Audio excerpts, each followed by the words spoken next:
अस्सलाम वालेकुम, कैसे हैं आप सब।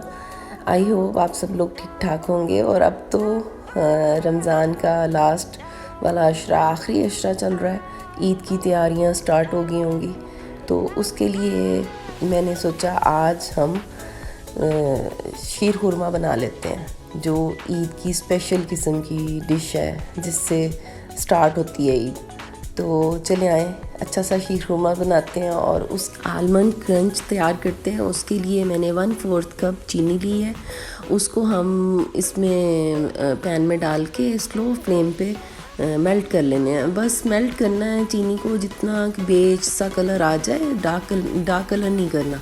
और उसमें 10 से 20 बादाम डाले हैं और थोड़ा सा उनको टॉस किया और उनको निकाल लिया साइड पे ना, बटर पेपर पे निकाल लिया ऑयल लगा के।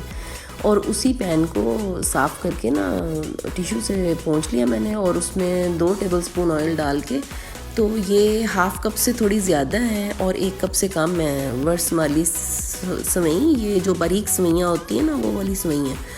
और इनको रोस्ट करना है अच्छे से, स्लो फ्लेम पे करना है। इनका कलर गोल्डन सा कलर हमें चाहिए, अच्छा सा गोल्डन कलर। डार्क भी नहीं होना चाहिए, फिर वो जले की स्मेल आती है। और लाइट भी नहीं होना चाहिए, क्योंकि उससे कच्चा कच्चापन फील होता है ना।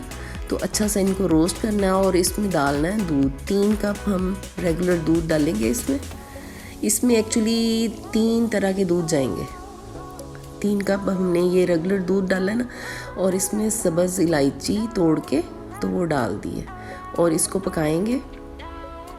और इसके साथ ही 1 कप हम इसमें एवेपोरेटेड मिल्क डालेंगे, जो कड़ा हुआ दूध होता है ना, वो वाला डाल दिया।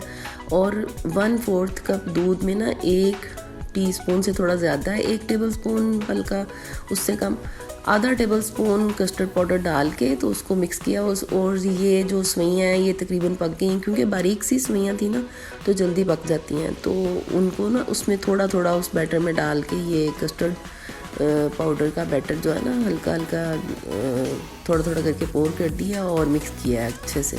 तो देखें कलर कितना प्यारा सा आ गया है, ये बड़ा क्रीमी सा कलर आ गया है, इसका टेक्सचर भी बड़ा अच्छा बन गया।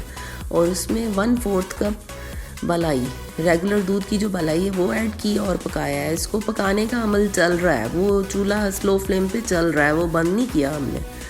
और इसमें हम चीनी नहीं डालेंगे। 1 कप ये कंडेंस्ड मिल्क डाला है मैंने।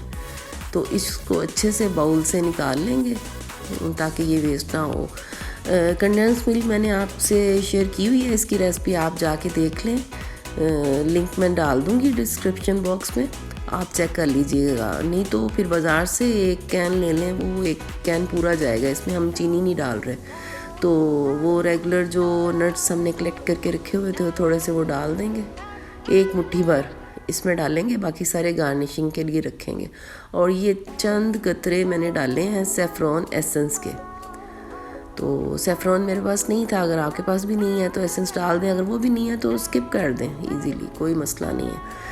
तो इस शीर खुरमा हमारा रेडी है, उसको बाउल में डाल दिया और वो जो क्रंच हमने रेडी किया था उसको कूट के डाला। और शीर खुरमे की ये टिप मैं आपसे शेयर करेंगे, देखें गरम गरम में डाल रहे हैं ना, तो वो सारे नट्स जो हैं वो देखें अंदर ही जाते जा रहे हैं। इसको 5 से 6 घंटे फ्रिज में ठंडा करेंगे अच्छे से, और ये देखें वही वाला शीर खुरमा है।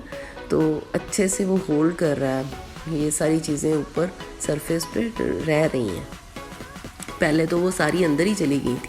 तो ये वही वाला बॉल है, उसको निकाला है हमने 4-5 घंटे बाद, और उसको डेकोरेट किया है खजूरों के साथ। बारीक खजूरें कट करके डाली हैं, और जो हमने क्रंच बनाया था आलमंड क्रंच वो डाला है।